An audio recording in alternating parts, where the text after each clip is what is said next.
নিচে আসুন হৈমন্তিকা, অপেক্ষা করছি। এরপরই কেটে গেল কল। হৈমন্তী অবাক মনে বারান্দায় একবার উঁকি দিল। তুষারকে দেখে নিশ্চিত হতেই গায়ের ওড়না জড়িয়ে বেরিয়ে পড়ল রুম থেকে। নিচে গিয়ে আরেক দফা অবাক হলো সে। রাস্তার ওপাশে বসে থাকা ছেলেদের মধ্যে মেরুন রঙের টি শার্ট পরা ছেলেটির সঙ্গে কি যেন কথা বলছিল তুষার। ছেলেটির কথা বলার ভঙ্গিমা ছিল অত্যন্ত বিনয়ী।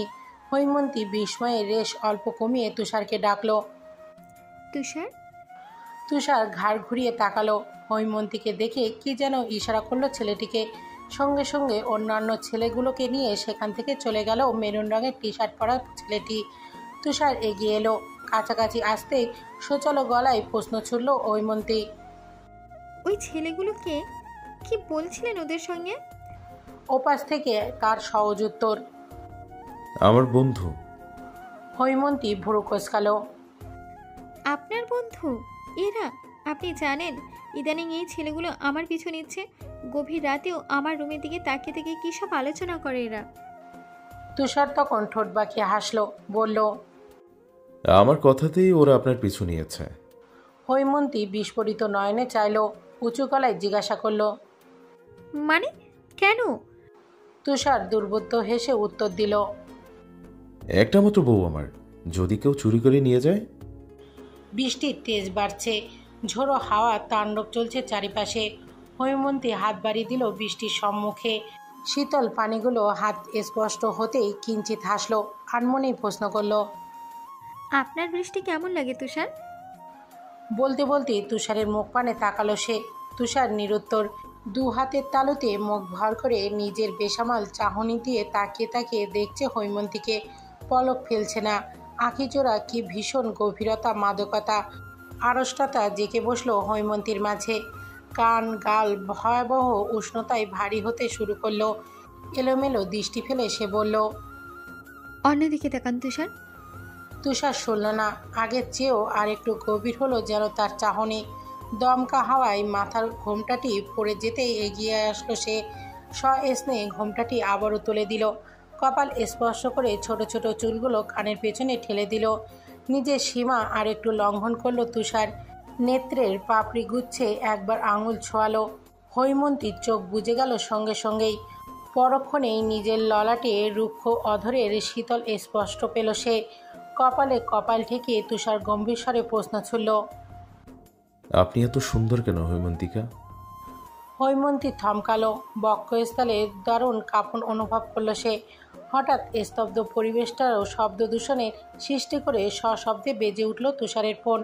তুষার সরে এলো। ভুরু বাঁকিয়ে প্রচণ্ড বিরক্তির সঙ্গে পকেটে হাত রে ফোন বের করলো। কিছু সময় স্ক্রিনের দিকে তাকিয়ে থেকে রিসিভ করলো কল। স্বাভাবিক গলায় বলল, বলো মা।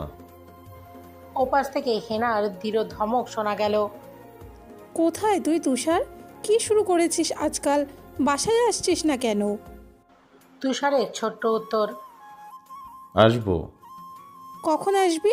আমাকে টেনশনে টেনশনে অসুস্থ বানাতে চাইছিস তুই? কালকেও বাসায় আসিসনি, আজকেও আসার নাম নেই। আসলে কি চাচ্ছিসটা কি তুই? আমার বিয়ে করিয়ে দাও হৈমন্তিকার সঙ্গে। সহজ স্বীকারোক্তি। হেনার যেন একটু ভরকালো। কয়েক সেকেন্ড কিছুই বলতে পারল না। একটু ধাতস্থ হতেই বললেন, এটা হয় না তুষার, তোর বাবা কখনো মানবেন না। তুষার তপ্ত নিঃশ্বাস ফেলল। কান থেকে ফোন সরাতে সরাতে বলল, রাখছি। পরপরই কেটে দিল ফোন। আপচা আপচা তুষারের ফোন আলাপ ক্ষীণ শুনতে পেয়েছে হৈমন্তী। অনেকটা জড়তার সঙ্গেই সে বলল, আপনি বাসায় যাচ্ছেন না কেন তুষার? তুষার জবাব দিল না। হৈমন্তী আবারও বলল, কথা বলছেন না কেন? রাতে কিছু খেয়েছেন নাকি না খেয়েই আছেন? এবারও জবাবে কিছু বলল না সে। নিজের হাতের ভাঁজে হৈমন্তীর হাতটাকে শক্ত বাঁধনে আবদ্ধ করে নিল। দৃষ্টি সামনে অদূর আধারে ফেলে কেমন অদ্ভুত গলায় বলল, আমি আপনার আগে জন্ম নিলাম না কেন হৈমন্তিকা? এ আফসোস আমার কখনোই মিটবে না। খাবার টেবিলে পিনপতন নীরবতা চলছে। হৈমন্তী নতজানু হয়ে পরোটার ছোট টুকরো মুখে দিতেই আশরাফ সাহেব থমথমে গলায় রাবেয়াকে বললেন, রাবেয়া, তোমার মেয়েকে জিজ্ঞাসা করো ওই ছেলের সঙ্গে যে সব যোগাযোগ বিচ্ছিন্ন করেছে কি না। উত্তরের আশায় রাবেয়ার সঙ্গে সঙ্গে হৈমন্তীর দিকে তাকালেন। গলায় খাবার আটকে গেল যেন তার। জবাবে কি বলবে সেটা ভাবতে ভাবতে বেশ সময় কেটে গেল। আশরাফ সাহেব বিরক্তি হলেন মেয়ের জবাবহীন আচরণে। রেগে গিয়ে বড় বড় পা ফেলে চলে গেলেন নিজ রুমে। হৈমন্তিকা চুপচাপ বসে রইল চেয়ারে। জীবনের এই জটিলতা আর ভালো লাগছে না তার। ভার্সিটির পাট চুকিয়ে অপরাহ্নে বাসার উদ্দেশ্যে বের হচ্ছিল হৈমন্তী। রাস্তার ধারে নওয়াজকে দেখে কপাল কুঁচকে গেল তার। নওয়াজ হাসি মুখে এগিয়ে এলো, প্রফুল্ল স্বরে বলল। হৈমন্তী কানে নিল না সে কথা, প্রশ্ন করল।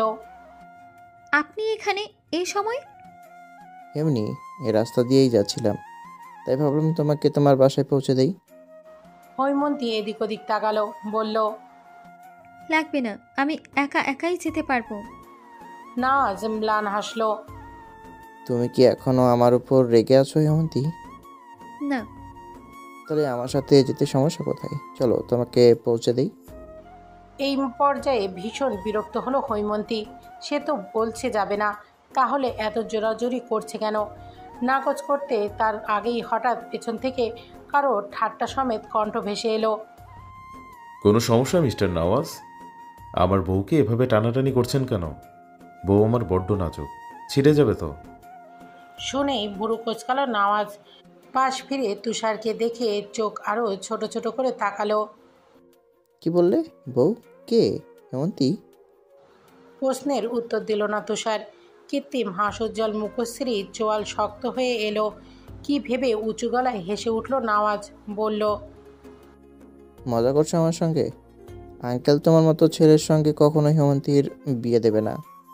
আর বয়স কত তোমার? হেমন্তীর চেয়ে 3 বছরের ছোট না তুমি? 20 বছর বয়সে বিয়ে করে ফেললে, পুলিশ ধরলো না? জবাবে ঠোঁট কিনো বাগালো তুষার। এক গালে হাসলো, তাচ্ছিল সমেত বলল। হৈমন্তিকা থেকে 3 বছর না, 2 বছর 5 মাসের ছোট আমি। বিয়ের অনেক আগে আমার বয়স 21 হয়ে গেছে। আর কিছু? রোদের কড়া উত্তাপে ঘেমে একাকার তুষারের শার্ট। শরীর ম্যাজ ম্যাজ করছে। মাথা যন্ত্রণার ক্ষীণ প্রলেপ। বাসার কলিং বেল কাজ করছে না। 2-3 বার চাপলেও যান্ত্রিক গান বাজনাগুলো শোনা যাচ্ছে না একদমই।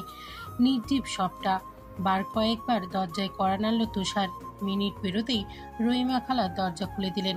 তাকে দেখে কেমন অদ্ভুতভাবে তাকালেন। তুষার পাত্তা দিল না সেসবে। সে এখন ভীষণ ক্লান্ত। রুমে গিয়ে একটু ঘুমানোই যেন এই মুহূর্তেই তার সবচেয়ে গুরুত্বপূর্ণ কাজ।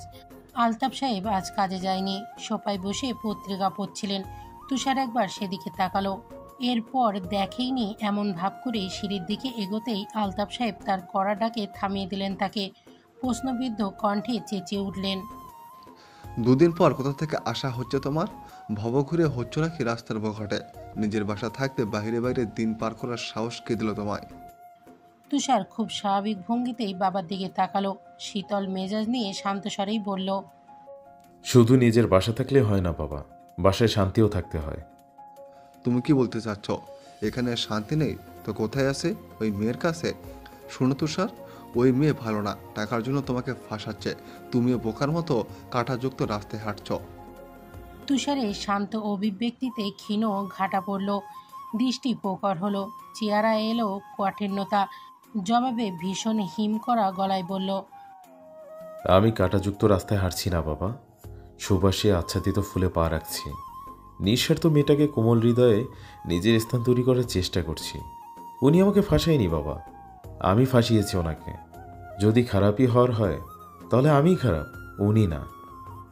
আলতাফ সাহেব যেন তেতে উঠলেন। পরের মেয়ের জন্য নিজের প্রতি ছেলের এই অবহেলা সহ্য করতে পারছে না। ছেলেটা তার কথা শুনতে চাইছে না কেন? আগের চেয়েও উচ্চ শব্দে চেঁচিয়ে উঠলেন আলতাফ সাহেব। মেয়েটা যে তোমার কাছে ভালো সাজার চেষ্টা করে আমাদের থেকে তোমাকে দূরে সরিয়ে দিচ্ছে, তাকে বুঝতে পারছো না তুমি? অন্ধ হয়ে গেছো?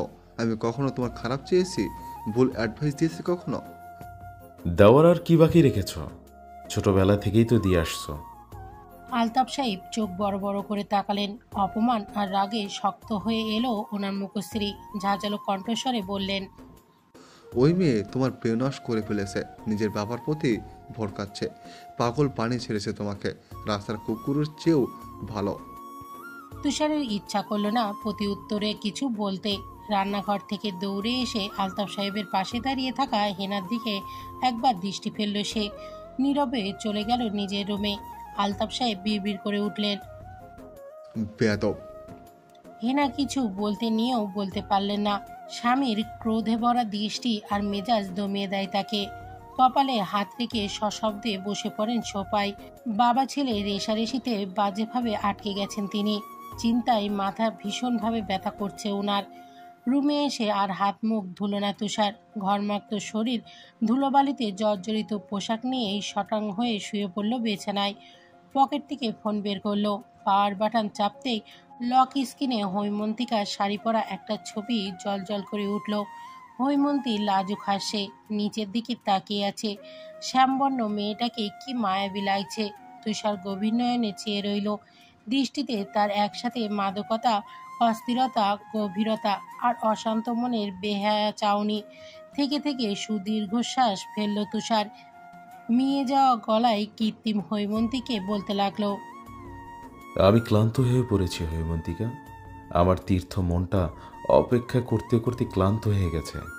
প্রণয়ের দহনে আস্তে আস্তে ধ্বংস হয়ে যাচ্ছি আমি। আমার হাতটা শক্ত করে ধরুন হৈমন্তিকা, টেনে আনুন আমায়। আমি আমার অস্তিত্ব ফিরে পেতে চাই।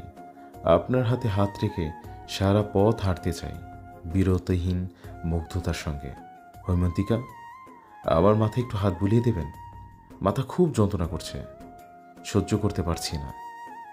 রাত গভীর, 3টে কি 3:30। দরজায় খটখট শব্দে হঠাৎই ঘুম ভেঙে গেল হৈমন্তীর। ডিম লাইটের ক্ষীণ আলোয় অস্পষ্ট রুমটিতে একবার চোখ বোলালো। কেউ নেই রুমে। আবার খটখট শব্দ হতেই হৈমন্তী কথা বলল, কে? মা, তুমি এসেছো? কিন্তু না, রাবিয়ার কোনো সারা শব্দ পেল না সে। একটু খেয়াল করতেই বুঝতে পারল রুমের দরজা নাই, বরং বারান্দার দরজায় কেউ করাঘাত করছে। হৈমন্তীর ঘুম পুরোপুরি উবে গেল এবার। মনে মনে ভয়াবহ ভীতিতে সিটিয়ে গেল সে। বিছানা ছেড়ে দাঁড়ালো। বারান্দার দরজার কাছাকাছি এসে চুপচাপ হয়ে রইল। এবার খটখট শব্দের পাশাপাশি তুষারের গলার আওয়াজ পেল হৈমন্তী। চোখ একটু বাঁদিকে যেতেই বিছানায় বেজে ওঠা ফোনটা নজরে এলো। কল এসেছে ফোনে, তুষার তৈমুরের কল। হৈমন্তী নিশ্চিত হলো। দ্রুত দরজা খুলতেই অবিন্যস্ত এলোমেলো তুষারকে ফোন হাতে দেখতে পেল, যার পরনে শার্টটা কোঁচকানো, চুল অগোছালো, ফ্যাকাশে বিধ্বস্ত চেহারা। তাকে দেখেই সে বিরক্ত গলায় অভিযোগ করে উঠল, আপনাকে বাসা পাল্টাতে বলেছিলাম হৈমন্তিকা। এই চিপা চাপা বন জঙ্গলে ভরপুর জায়গাটা দিয়ে বারান্দায় উঠতে পারছিলাম না আমি। এই দেখুন, হাত ছিলে গেছে আমার। বলে নিজের হাত এগিয়ে দিল তুষার। গোটানো শার্টের হাতার কোনোয়ে একটু নিচে গভীরভাবে ছিলে গেছে। মুহূর্তেই উদ্গ্রীব হয়ে উঠল হৈমন্তী। উৎকণ্ঠা দেখালো তাকে। ব্যথাতুর নয়নে চেয়ে আতঙ্কিত গলায় বলল, আপনাকে এভাবে আসতে কে বলেছে তুষার? কল দিতেন, আমি নিচে আসতাম। তাছাড়া আসারই বা কী দরকার ছিল? দেখুন কি গভীরভাবে ছিলে গেছে। আমি ওষুধ আনছি, দাঁড়ান। হৈমন্তী চলে যেতে চাইলে বাধা দিল তুষার। তাকেও টেনে বারান্দায় আনলো। জোর করে মেঝেতে বসিয়ে আকস্মিক কোলে মাথা রেখে পা গুটিয়ে শুয়ে পড়ল। শরীর শক্ত হয়ে এলো হৈমন্তীর। নিঃশ্বাস ভারী হলো। জড়সড় হয়ে প্রচণ্ড অস্বস্তিতে পড়ে গেল সে। এতক্ষণ খেয়াল না করলেও কন্যা ছাড়া তুষারের সামনে থাকাটা বড্ড অস্থির করে তুলছে হৈমন্তীকে। অথচ তুষার স্বাভাবিক, সে হয়তো বিষয়টা দেখেইনি। তুষার হঠাৎ তার হাত টেনে নিজের চুলের ভাঁজে নিয়ে গেল। আবদার করে বলল, চুলে হাত বুলিয়ে দিন হৈমন্তিকা। হৈমন্তী সর্বত্র দেহ যেন নিয়ন্ত্রণহীন হয়ে গেছে। মস্তিষ্ক চাইছে তুষারকে কোল থেকে উঠিয়ে দিতে, কিন্তু মস্তিষ্কের কথা শুনছে না হস্তজোড়া। পরিচালকহীন নিজের মর্জি মতো হাত চালাতে লাগলো তুষারের উস্কো খুস্কো চুলে। কিছু সময় নিশ্চুপ থেকে মনে জোর নিয়ে বলল, হেমন্ত জেগে যাবে তুষার, আপনার চাওয়া উচিত এখন। প্রতি উত্তরে ঘুমকাতর কণ্ঠে শোনা গেল, চলে যাব আর একটু। সকালে উঠে তুষারকে পায় না হৈমন্তী। ঘড়িতে তখন প্রায় 9টা বাজে। বিছানায় জবথব হয়ে ঘুমিয়ে আছে হেমন্ত। হৈমন্তী এগিয়ে গেল সেদিকে। আলতো করে কাঁধে ধাক্কা দিয়ে বলল, হেমন্ত, এই হেমন্ত, স্কুলে যাবি না? 9টা বেজে গেছে তো। হেমন্ত উঠল না, বিরক্ত সমেতে ক্ষীণ নড়ে চড়ে উঠল, পাশ ফিরে শুলো। হৈমন্তী রুম থেকে বেরিয়ে যেতে যেতে সাবধানী গলায় বলল, আমি কিন্তু তোকে আর ডাকতে পারবো না হেমন্ত। পরে স্কুলে দেরি হলে আমাকে আর কিছু বলতে পারবি না। ওপাশ থেকে কোনোরূপ জবাব এলো না। হৈমন্তী দীর্ঘশ্বাস ফেল। ইদানিং ছেলেটা একটু বেশি ঘুমায়। পৃথিবী উল্টে গেলেও তার ঘুম আর ভাঙে না। রাবেয়া ড্রয়িং রুমের টেবিলে জুটার প্লেটগুলো এক এক করে রান্নাঘরে নিয়ে যাচ্ছিল। হৈমন্তীকে দেখে ভুরু কুঁচকে তাকালেন। আজকে এত দেরি করে ঘুম থেকে উঠলি যে, শরীর ঠিক আছে? আছে। বাবা কি অফিসে চলে গেছে? উত্তরে তপ্ত নিঃশ্বাস ফেলেন তিনি। হ্যাঁ, এইমাত্র বেরুলো। এটুকু বলেই অল্প সময়ের জন্য থামলেন রাবেয়া, তারপর ফের প্রশ্ন করলেন, তোর কি তুষারের সঙ্গে এখনো যোগাযোগ আছে হৈমন্তী? হৈমন্তী হক চকালো, অপ্রস্তুত হলো ভীষণ। এই প্রথম তুষারকে নিয়ে কোনো প্রশ্ন করলেন রাবেয়া। এর প্রতি উত্তরে কী বলবে তা ভেবে পায় না সে। ভয়, লজ্জা আর অস্থিরতায় এদিক ওদিক তাকাতে লাগলো। উত্তর না পেয়ে রাবেয়া হতাশ নয়নে চাইলেন, আবার জিজ্ঞাসা করলেন, কথা বলছিস না কেন? যোগাযোগ রেখেছিস? দেখ হৈমন্তী, ছেলেটা তোর থেকে ছোট। যদি মনের মধ্যে ওর প্রতি সামান্য পছন্দও থাকে, তবে সেটা এখনই মাথা থেকে ঝেড়ে ফেল। তোর বাবার কথা শোন। তোর বাবার তোকে নিয়ে অনেক আশা। সেই আশা এইসব কারণে নষ্ট হতে দিস না। তুষার ছোট, বুঝ কম, কিন্তু তুই তো বড়। কোনটা ঠিক আর কোনটা বেঠিক ভালো করেই জানিস। সমাজ, পরিবার, আত্মীয় স্বজন এদের কথাও মাথায় রাখতে হবে। কথা দে, আমাদের মান সম্মান, আশা ভরসা হারাতে দিবি না। কথা বল। আখিচোড়া জ্বলে উঠল হৈমন্তীর। অসহায় দৃষ্টি মেলে ধরল। শুকিয়ে যাওয়া গলায় কাপা স্বরে বলতে চাইল, আমি জানি না মা, আমি জানি না। তবে অকপটে কিছু বলবে তার পূর্বে ফোনের খুব ক্ষীণ আওয়াজ কানে এসে বাজল হৈমন্তীর। মায়ের মুখ পানে এক পলক তাকিয়ে রুমের দিকে ছুটল সে। ছোট টি টেবিল থেকে ফোন হাতে নিল। তুষার কল করেছে। তপ্ত নিঃশ্বাস ফেলে কল রিসিভ করে কানে রাখতেই অচেনা পুরুষালী কণ্ঠ ভেসে আসলো ওপাশ থেকে। হ্যালো, তুষার তৈমের স্ত্রী বলছেন? হৈমন্তী চমকালো। অচেনা কণ্ঠ শুনে ভুরু কোচকালো। একটু ভেবে উত্তর দিল, জি। আপনি কে বলছেন? আমি থানা থেকে বলছি। আপনার স্বামীকে মারামারির জন্য থানায় আনা হয়েছে। কল লিস্টে সর্বপ্রথম নাম্বারটি আপনার ছিল, বিদায় আপনাকে কল করা। হৈমন্তী যেন ভাষা হারিয়ে ফেললো কথা বলার। গলা কাঁপছে, হাত পা আস্তে আস্তে ঠান্ডা হয়ে আসছে। সময় নিয়ে কাপা স্বরে জিজ্ঞাসা করলো, কোন থানা? ওপাশ থেকে ব্যক্তিটি থানার ঠিকানা বলতেই কল কেটে দিল হৈমন্তী। এলোমেলো ভঙ্গিতে অন্য গায়ে জড়ালো। ততক্ষণে ঘুম থেকে জেগে গেছে হেমন্ত। বাসি মুখে বিছানায় বসে পিটপিট করে দেখছে নিজ উত্তেজিত বোনকে। হৈমন্তী ফোন হাতে ড্রয়িং রুম পেরোতেই রাবেয়া হাঁক ছেড়ে উঠলেন, সকাল সকাল কই যাচ্ছিস হৈমন্তী? এসব কি জামা পরেছিস? জামা পাল্টে যা। এই হৈমন্তী। হৈমন্তী যেন শুনল না। উদ্ভ্রান্তের মতো দিশেহারা পায়ে চলে গেল। রিকশা থেকে নেমে ভাড়া মেটালো হৈমন্তী। অস্থির পায়ে থানার ভেতরে ঢুকতে ঢুকতে আশেপাশে তাকালো। হঠাৎ চোখ গেল একটু দূরে থাকা সাদা শার্ট পরনের ছেলেটির দিকে। অনেকটা তুষারের মতোই দেখতে। দ্বিধাহীন পায়ে হৈমন্তী আরেকটু এগোতেই স্পষ্ট হয়ে এলো মুখ। ওটা তুষারই। বয়স্ক একজন কনস্টেবলের সঙ্গে কি যেন কথা বলছে। হৈমন্তীর পা থমকে গেল, অবশ হয়ে গেল যেন। আর এক কদমও এগোচ্ছে না। ধিমি যাওয়া গলায় সে ডাকলো, তুষার। সঙ্গে সঙ্গে পাশ ফিরে তাকালো তুষার। হৈমন্তীকে দেখে কেমন শান্ত নয়নে তাকালো। কনস্টেবলকে বলল, আঙ্কেল আপনি যান, আমি আপনার সঙ্গে পরে কথা বলছি। কনস্টেবল চলে গেল। তুষার ধীর স্থির পায়ে কাছে এসে দাঁড়ালো। একরাশ প্রগাঢ়তা নিয়ে চেয়ে রইল হৈমন্তীর কণ্ঠরত মুখ পানে। হৈমন্তী হাঁপাচ্ছে, চোখ দিয়ে গড়িয়ে পড়ছে অবিরাম অশ্রুপাত। তুষারের বুকে তীব্র ব্যথার সৃষ্টি হলো। ফোলা চোখ দুটো আহত করল তাকে। লাল নাকটা যেন কেমন তাচ্ছিল্যের সঙ্গে বলছে, দেখ মেয়েটা তোর জন্য কাঁদছে, তোকে কত ভালোবাসে, অথচ তুই কিনা পাষাণের মতো মেয়েটাকে কাঁদাচ্ছিস। কাল্পনিককেও তুষারের কথাটা বলতেই ঠোঁটের হাসি রেশ ফুটে উঠল তার।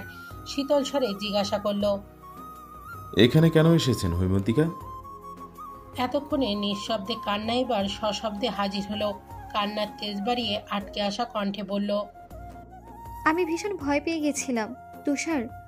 আপনার নম্বর থেকে একজন পুলিশ ফোন করেছিল আমায়, আপনাকে নাকি থানায় নিয়েছে। আপনি আপনি মারপিট করেছেন, মানা করেছিলাম না, তবুও শোনেননি কেন? একটু থামলো সে, আশেপাশে তাকালো। আপনাকে কি পুলিশ ছেড়ে দিয়েছে? তুষারের তেসরা উত্তর। কার সাহস আমাকে আটকানোর? হৈমন্তী বিস্ময় নিয়ে তাকালো, জিজ্ঞাসা কণ্ঠে বলল, মানে? মানে যে আপনাকে ফোন দিয়েছে সে আপনার বন্ধুর বড় ভাই। হৈমন্তী কান্না ভুলে গেল, বার দুয়েক পলক ফেলে বলল, তার মানে মারামারি, থানা এসব মিথ্যে? তুষার জবাব দিল না, বিস্তর হাসলো। যা বোঝার বুঝে গেল হৈমন্তী।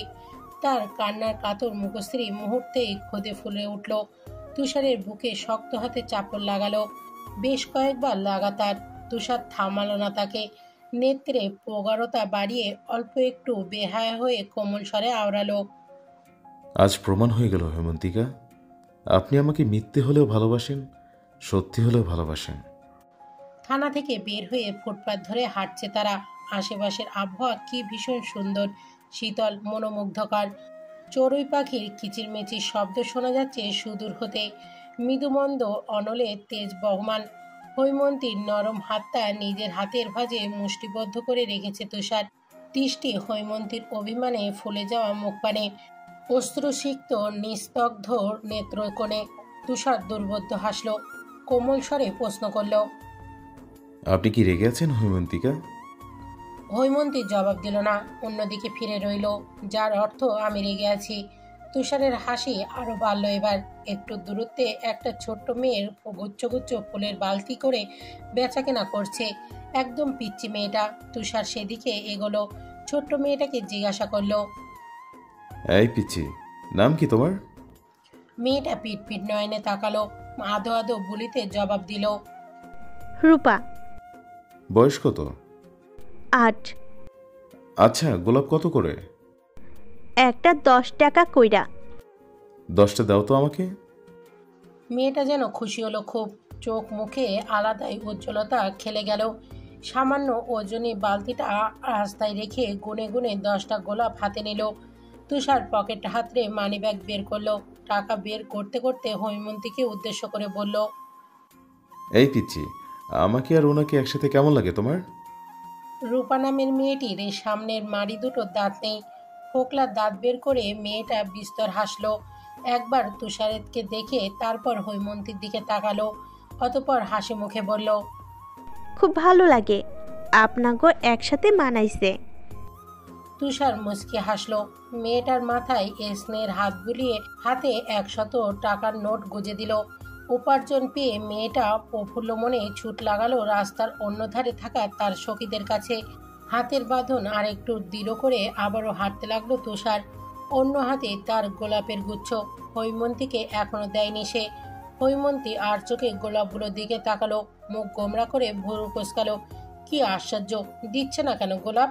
ভাবনায় অকুল পাথরে তুষার গোলাপগুলো একটি হৈমন্তীর কানে গুজে দিল হঠাৎ, বাকিগুলো এগিয়ে দিল। হৈমন্তী কাপা হাতে নিল তা। তুষার চোখ বন্ধ করে প্রশান্তিময় এক নিঃশ্বাস ফেলল, চোখ মেলে বাদামি মণিজোড়া সামনে স্থির করলো। নিমগ্ন স্বরে অনুভূতি প্রবণ হয়ে বলতে লাগলো, হৈমন্তিকা, আমাদের বিয়ের দিন রাতে আমরা এভাবে হাতে হাত রেখে রাস্তায় হাঁটব। আপনি লাল রঙের শাড়ি পরবেন, আমি নির্নিমেষ চেয়ে রব। আপনি লজ্জায় মাথা নিচু করে লাজুক হাসবেন, আমায় আহত করে ক্ষত বিক্ষত করে দেবেন। আমি বেসামাল হয়ে যাব, শতভাগ অধিকার নিয়ে আপনাকে ছোব, আদর ছোঁব আপনার ললাটে ওষ্ঠে। আপনি কি তখন আমায় বাধা দেবেন হৈমন্তিকা? ভয় পাবেন আমার হতে? বলেই গভীর চোখে তাকালো সে। হৈমন্তীর গলা শুকিয়ে গেল, ওষ্ঠদায় কেঁপে উঠল। কি বলবে সে? প্রতি উত্তরে কি বলা যায়? ছেলেটা এইসব কথা বলছে কেন? উত্তর না পেয়ে তপ্ত শ্বাস ফেলল তুষার। কিছু সময় নিশ্চুপ থেকে হঠাৎই উদাসীন চোখে আকাশপানে চাইল, গলা ছেড়ে গিয়ে উঠল, মন ভাবে তারে এই মেঘেলা দিনে, শীতল কুয়াশাতে তার স্পর্শে মন ভাবে তারে এই মেঘেলা দিনে শীতল কুয়াশাতে তার স্পর্শে তার ঝুমুনুপুরের সাজে বাতাসে যেন মৃদু সুবাসে নিটুল পায়ে ঝিমিকি ঝিমিক পায়েলখানি বাজে মাদল বাজে সেই সংকেতে শ্যামা মেয়ে নাচে। রক্তিম মুখশ্রী নিয়ে আশেপাশে তাকালো হৈমন্তী। সবাই তাদের দিকেই তাকিয়ে আছে। কেউ হাসছে, কেউ অবাক হয়ে দেখছে, কেউ মুগ্ধ হচ্ছে, কেউ বা বিরক্ত হচ্ছে। অথচ সেসবের খেয়াল নেই তুষারের। তার হাত শক্ত করে ধরে অবিরাম গেয়ে যাচ্ছে সে। আজ একটু বেশি দেরি করেই বাসায় ফিরলেন আশরাফ সাহেব। দরজা খুলে বাবার হাত থেকে বাজারের ব্যাগটা হাতে নিল হৈমন্তী। আশরাফ সাহেব শুধু এক পলক তাকালেন, কিছু বললেন না। গভীর অভিব্যক্তি নিয়ে জুতো খুললেন, ভেতরে ঢুকে চেয়ারে গা এলিয়ে দিলেন। হৈমন্তী বাজারের ব্যাগটা রান্নাঘরে রেখে আবারও ছুটে এলো বাবার কাছে। জগ থেকে পানি ঢেলে গ্লাস এগিয়ে দিল। আশরাফ সাহেব চুপচাপ গ্লাস নিয়ে পানি পান করলেন। হৈমন্তী হাঁসফাঁস করছে, মনে সাহস জুগিয়ে মিনমিনিয়ে ডাকলো, বাবা। আশরাফ সাহেব উত্তর দিলেন না। একটু থেমে জড়সড় কণ্ঠে হৈমন্তী আবার বলল, হেমন্তর আগের মাসের বেতন দেওয়া হয়নি, এ মাসেটাও দেওয়া হয়নি, ওর স্কুলের বেতন দেওয়া লাগবে। আশরাফ সাহেবের থমথমে গলা। কত টাকা? 1000-এর মতো। বেতন পেয়ে দিয়ে দেব। বলে আর বসলেন না তিনি। ক্লান্ত শরীর নিয়ে রুমে চলে গেলেন। ছাদ থেকে একটু পরেই রাবিয়া আসলেন। সদর দরজার সামনে স্বামীর জুতো দেখে প্রশ্ন করলেন, তোর বাবা চলে এসেছে? হ্যাঁ। হাতের কাপড়গুলো সোফায় রাখতে রাখতে তিনি আবার বললেন, সকালে অমন পাগলের মতো কথায় গিয়েছিলি রে? হৈমন্তী আমতা আমতা কণ্ঠস্বর। ওই আর কি একটু কাজ ছিল। শুনে হতাশ হয়ে কাপড় ভাঁজ করতে লাগলেন রাবিয়া। দীর্ঘশ্বাস ফেলে শুধু বললেন, যাই করিস হৈমন্তী ভেবে চিনতে। রাত 11:15। ঘুম নেই হৈমন্তীর আঁখি পল্লবে। সে নিশ্চুপ নির্বিকার হয়ে বারান্দায় দাঁড়িয়ে। হালকা শীত শীত করছে। বাতাসের প্রভাব একটু বেশি এখন। পরনের ওড়না ছড়িয়ে পুরো শরীর ঢেকে নিল হৈমন্তী। এদিক ওদিক তাকালো। হঠাৎ ল্যাম্পপোস্টের দিকে নজর গেল তার। আদো আদো পুরুষালী অবাই দেখা যাচ্ছে। হৈমন্তী প্রথমে ভাবল এটা তুষার, কিন্তু সে ভুল। চোখের দৃষ্টি আর একটু মনোযোগী হতেই বুঝতে পারল ওটা নওয়াজ। হৈমন্তী ভরকালো, নওয়াজ এত রাতে এখানে কি করছে? সে আড়ষ্ট ভঙ্গিতে আবার তাকালো। সঙ্গে সঙ্গে ম্লান হাসলো নওয়াজ, হাত নাড়ালো। হৈমন্তী পাত্তা দিল না। প্রচণ্ড অস্বস্তিতে মন বিষিয়ে গেল। মেজাজ খারাপ হলো খুব। বারান্দায় আর না দাঁড়িয়ে দ্রুত রুমে ঢুকলো। বিছানার কোণে বসে পুরো 1 গ্লাস পানি পান করলো। তুষারের সঙ্গে কথা বলতে ইচ্ছা হলো খুব। বালিশের নিচ থেকে ফোন বের করলো হৈমন্তী। 3 বার রিং হতেই কল রিসিভ হলো। ওপাশ থেকে ঘুমো ঘুমো কণ্ঠে তুষার বলল, বলুন হৈমন্তিকা। হৈমন্তী যেন শান্ত হয়ে গেল মুহূর্তেই। ভয়, অস্বস্তি, খারাপ লাগা নিমেষেই হারিয়ে গেল। ক্ষীণ আওয়াজে জিজ্ঞাসা করলো সে, ঘুমিয়ে গেছেন? জবাবে তার বেখেয়ালি উত্তর, কিভাবে ঘুমাবো? আপনি তো ঘুমাতে দিচ্ছেন না, বিরক্ত করছেন ভীষণ।